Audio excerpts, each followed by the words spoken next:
Hey there, everybody. Welcome to another problem. This is going to be a related rates problem, and it's going to be about the projection of a moving ball in a circular path. Just before we get into this, I would like to just mention that it does involve a little bit of calculus, so just bear that in mind. It's not that hard though, so let's just get into it. The problem states a point P is moving along a circle of radius 10 at a constant rate of 3 units per second. How fast is the projection of P on the x-axis moving when P is 5 units above the x-axis? So basically what this question is saying is if my mouse is point P, the point is moving around like this at 3 units per second, and there's going to be a projection on the x-axis of this point like this, and we want to know how fast it's moving when the y coordinate is at 5. Again, I'm sorry, this isn't a very good explanation, but we'll get to the diagram soon and everything will become clear then. If you get it now, great job. Let's move on. So related rates, like optimization, has a certain number of steps you can follow to make the questions easier. So in this case, the first step is identify the rates we know. Normally it'll be easier than this one, but in this one you need a little bit of observation and math manipulation to find which rate we actually have. So the point P is moving on a circle like this at 3 units per second. So that rate is L would be the distance and T would be the time. So it'll be L over T, or change in L over change in T. But currently we need to express L in terms of theta. Because, well, yeah, you'll see why later on. So what I did was L over 2 pi r, where 2 pi r is the circumference. So L over 2 pi is equal to theta over 2 pi. If you don't know yet what 2 pi means, 2 pi is just radians. It's the same as 360 degrees. I hope you can see it's just simple ratios. L over the whole thing is equal to theta over the whole thing. Then you just cross out the 2 pi's. L over r is equal to theta. And then you multiply both sides by r. L is equal to theta r. And we've been given that r is equal to 10 over here. So L is equal to 10 theta. Okay.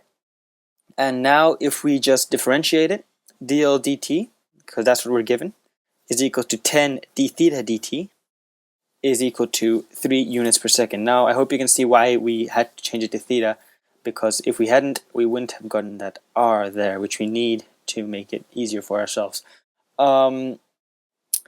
Okay, so now we know which rate we have. Step 2, identify which rates need to be found.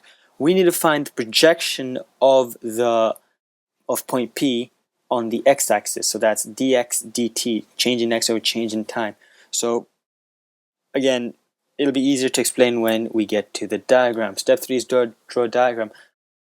I can't insist. I urge you to draw a diagram in all of these optimization problems because, well, it just keeps you from making silly mistakes, really.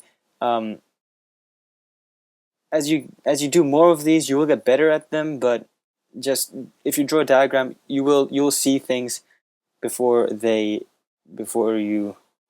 you'll see them easier. Let's just put it that way. Back to the question though. We needed to find here. Let me just move on to step 4. Step 4 is label any important information. So I just labeled this x, labeled this y, that's just normal. Labeled this theta, that's also normal. Here, this is the projection of this point on the x-axis. So if this point is moving around, that's point P, by the way. This point is moving around at 3 units per second, like this. It'll project a certain image on the x-axis. So this will move around like so. I hope you can see that, or imagine that at least. And if you can see, from here to here, the projection will only move this much, even though it's halfway through the circle. Then from here to here, it'll move this much, even though again that's only half. So it's going to be moving quicker here than it is here.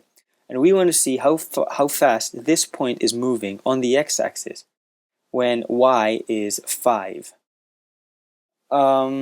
Okay, so that's what the question basically is saying. I've just labeled any important information and we can move on. Step 5, relate the variables. Now, if you remember, the rate we need to find is dx dt, and the rate we are given, the rate we know is d theta dt. So we need to relate theta and x with a certain equation, and here it is. X equals 10 cos theta. Very simple equation. X, so if x is here, so cos theta is equal to adjacent over hypotenuse, that's x over 10, multiply both sides by 10. 10 cos theta is equal to x, x equals 10 cos theta. So we've related the x and the theta. And we can move on to step number 6, which is differentiate, calculus. Here we go. So this is just simple differentiation here, dx dt. We differentiate over time because we need to find the velocity. So dx dt is ddt of 10 cos theta.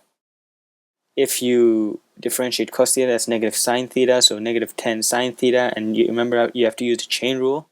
So this will become u, and we find the du dt, which is just d theta dt. Okay, and now from here, we can rearrange this to negative sine theta times 10 d theta dt. And maybe you guys can even see why I did this. If not, you soon will on step number 7, substitute back. So first of all, we know y is equal to 10 sine theta. If you don't, let me just show you. Sine theta is opposite over hypotenuse, so that's y over 10, multiply both sides by 10, y is equal to 10 sine theta. Okay, so yeah, y is equal to 10 sine theta. We know y is 5 because we're given that in the problem. When y is 5, how fast is it moving? So we know y is 5. 5 equals 10 sine theta. Sine theta is equal to 1/2. So now we know that sine theta is equal to 1/2. Now, if you remember, we found out in the very beginning that 10 d theta dt is equal to 3. That's what we're given. And what you see here, 10 d theta dt. So this is 3. This is 1/2. Substitute them back. Negative 1/2 times 3. dx dt is negative 3 over 2 units per second. And there we go. That's the answer. Move on to step 8 as usual. Go out and tell everyone the answer. This problem sounds a lot more complicated than it really is. And again, some people don't like fractions, so explicitly or stated in decimals, we can say the projection on the x-axis of point P moves at negative 1.5 units per second. And that's it. Thank you very much for listening. If you have any questions about this, please feel free to comment, or if you have any other questions you want me to attempt, please tell me or let me know in any way you want to. Thank you very much. I'll see you later. Goodbye.